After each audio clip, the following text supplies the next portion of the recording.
I now pronounce Shane Robinson and Margaret Wright as husband and wife. These two individuals first met each other at an office party about a year ago. Margaret Wright was a licensed attorney, and Shane Robinson was an office manager of the administrative department of the BII law firm. "Good morning, Shane. I picked up some muffins from the bakery outside. Why don't you have one?" "I heard you received an award. Any plans to celebrate? There's this new restaurant open downtown." "Oh boy, that looks like a flat tire. I can drop you off if you like. Come on." "That's very kind of you, Margaret, but I'm meeting up with someone. It's alright, I'll call an Uber." And just like that, Shane had awkwardly refused Margaret's invitation with random excuses, because he knew she had a soft spot for him. He wasn't looking towards having any relationships at the workplace. Those never worked out. But over the days he came to know Margaret, he grew to like her. She was divorced and was now living with her teenage daughter. She wasn't the type of woman looking for a fling. She had a wonderful personality and outlook towards life, and Shane didn't want to give up on a friendship they could have. But apparently, they say men and women can't be just friends, because at one point or another, they'll fall for each other. Maybe for a while, maybe forever. The two eventually started dating. Their relationship progressed rapidly, and it was within a year that things got quite serious and they decided to get married. Which brings us to this happy day. Well, at least for them, because it was soon after that the issues began, not between each other, but with Margaret's daughter, Alexa. Alexa was against her mother's divorce from the very start, and on top of the emotional trauma she was going through, her mother won full custody of her. "No, I don't want to be away from Dad. Mom, this is unfair. Can't I even choose who I want to be with?" "Not until you're 18, young lady." "Dad, this isn't fair. I don't want to be away from you." "Sweetheart, I don't know what to tell you. You know what your mother is like. She knows how to twist the rules and dig through the loopholes. That's why she's a lawyer." "That's not fair." "Well, there is perhaps something we can do, but you can't tell your mom, all right?" Every now and then, Alexa secretly met her father. They went out to the arcade and he often bought her gifts. It was a place where she got away. Sometimes she felt like they were still a family, until this happened. "Mom, why are you doing this? Why are you trying to ruin our family?" "Alexa, I'm not trying to ruin anything. I'm trying to build our family again." "No, you're not. All you're doing is taking your anger out on Dad. He hasn't been with anyone since you guys got divorced. He always wanted to fix things. It's you, Mom."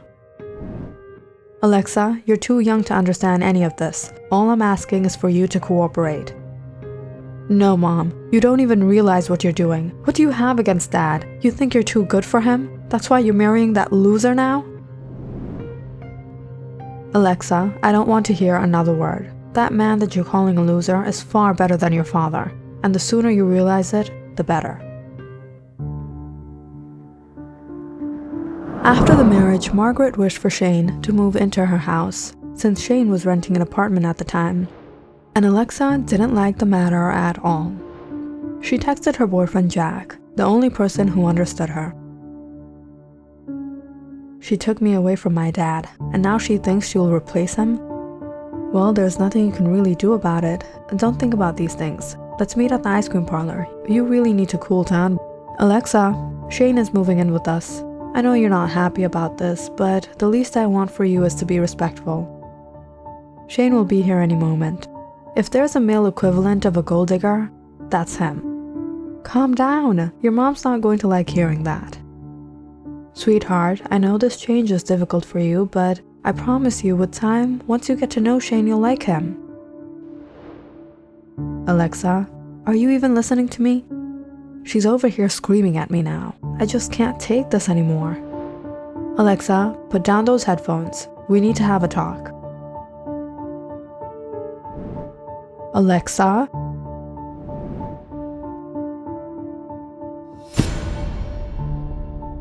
"What do you want me to do, Mom? Accept a freaking stranger as my father? I'm sorry, but that's never going to happen."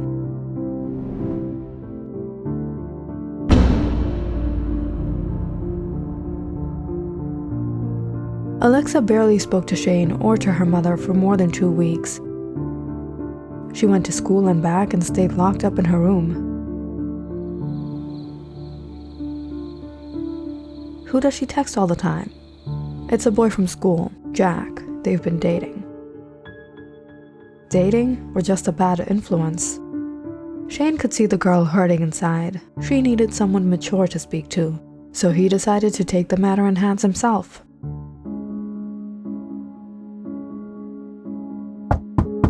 Alexa, I hear you like listening to music. What to you, and why are you here? Well, you're my daughter now, and what you like and dislike does matter to me. Yeah, well, I don't like you, so why don't you just leave? Get out of my life. Alexa, sometimes life seems difficult and it's easy to get frustrated, but trust me, keeping an open mind about things makes it easier, not staying locked up in your room. I don't need your advice. You might be my mother's husband, but you're not my dad. You're a stranger to me. So just leave me alone. Alright, if you wish. I actually just came by to give you this. I heard your old pair got ruined.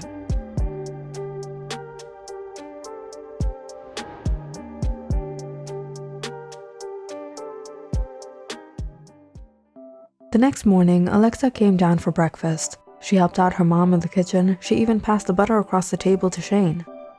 Over the days, she came to accept her mother's relationship, though she didn't call Shane dad or treat him like one, but they were somewhat on okay terms.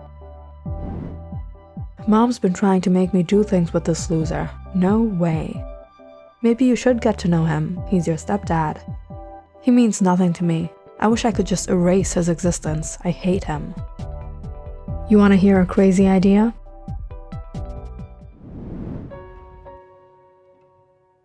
It had been nearly half a year, and the holidays were coming around the corner.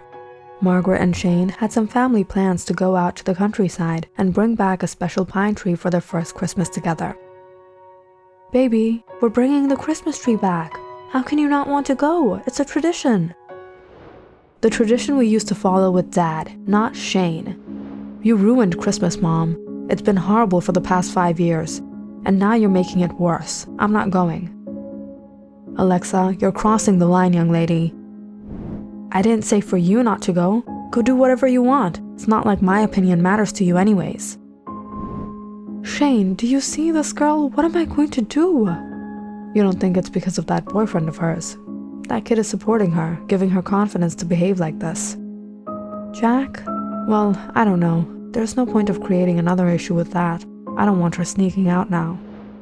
She's been fooling you, baby. Where does she go every Monday morning? Have you seen her attendance? She's becoming overly rebellious. I don't see this going in the right direction. That evening, Alexa had her food and went to bed early. Margaret and Shane had to cancel their plans and went to the local market to buy a tree. They came home around 8 p.m. that night. Margaret had brought along Alexa's favorite takeout and hoped to patch up, but she had fallen asleep already. Don't worry, we'll make the holiday special. It will change everything. I hope so, Shane. I just want us to be a happy family. Margaret and Shane had dinner by themselves that night and soon went to bed.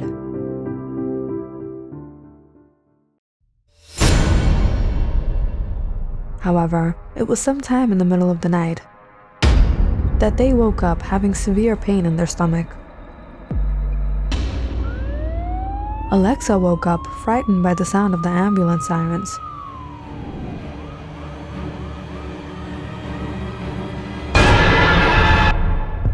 She rushed out to see her mother had fallen unconscious, and Shane was just barely fighting through the pain until he too fell to the floor. Alexa went along with her parents to the hospital.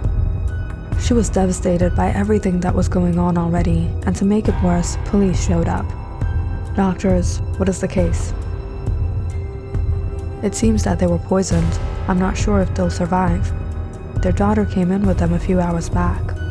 When the doctors found out both Margaret and Shane had been poisoned, and that too by the same substance, they called the police immediately. Once the police looked into the case, they were highly suspicious of Margaret Wright's daughter and took her in for questioning. The forensic team was assigned onto the task, and they soon figured the root of the poison that matched that found in Margaret and Shane's body was found in the food they ate that night. Alexa Wright, we understand that you and your mother were in a disagreement about her marriage. Was this why you took this sort of drastic step? What are you talking about? I didn't do this. Why would I try to poison my own mother? Perhaps it was an accident? You attempted to take the life of Shane Robinson? You're twisting my words. I'm not responsible for any of this. Over the next 3 days, doctors tried their best to treat the couple, but both of their conditions worsened.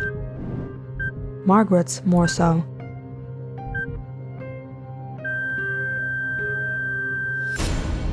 Alexa was devastated when she heard that her mother passed away. Shane's condition was critical, but doctors said he had hope of survival. However, it wasn't until nearly a month that Shane was finally discharged.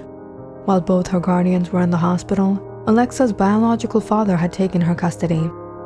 But as the police investigation continued, she was found guilty of the act. But since she was a minor, her sentence would be a maximum of 5 years in juvenile detention. Dad, what am I going to do? Don't worry, we have to think smart. We'll figure a way out of this. Alan Wright was devastated by this overwhelming situation. He knew his daughter had a grudge against her mother, but he never expected she would go this far. Nevertheless, being her father, he wanted to save his daughter. I know Alexa might have not accepted you. What she did wasn't right, but she's a young 16-year-old girl. It's a miracle that I'm alive. I wasn't supposed to survive. But even if we overlook that, what about the fact that she took her mother's life? Please try to understand her. I'm sure she wasn't in her right state of mind. She couldn't have done this after rationally thinking this through. Something must have happened. Let's settle this through other means. Not like this. I don't want her to begin her life like this, with a criminal record.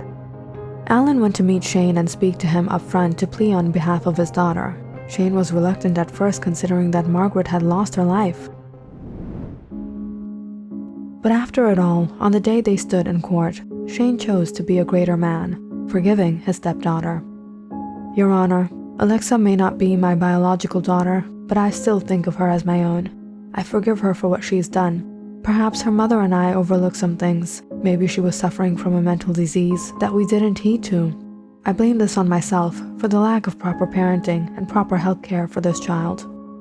However, in the midst of the onlooking jury, the judge, the lawyers, and everyone present, Alexa became furious upon hearing her stepfather's remarks. I'm not mentally insane. I don't need your forgiveness. You know I didn't do this. Alexa Wright had to be stopped by authorities and taken out of the court due to her sudden outburst. The court later ruled her as having severe mental issues, and she was sentenced to time in rehabilitation. The past 2 months had been extremely tough, but when Shane finally returned home after it all, he lay in bed alone, letting out a deep breath. It was just 2 years ago when he met Margaret, when they fell in love with each other.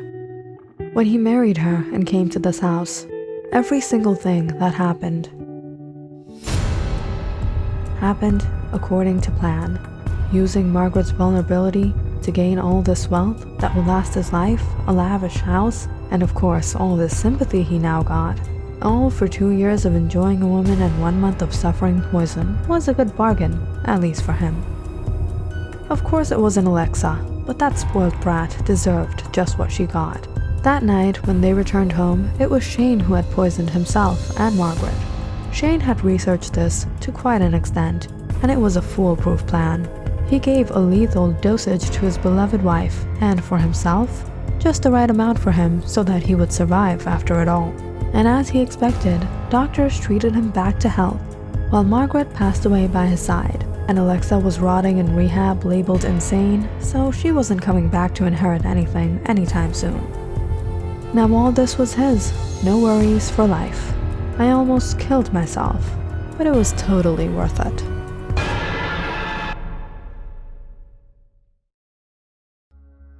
Click on the subscribe button and check out more awesome videos on our channel. And don't forget to press the bell icon because you know it's interesting.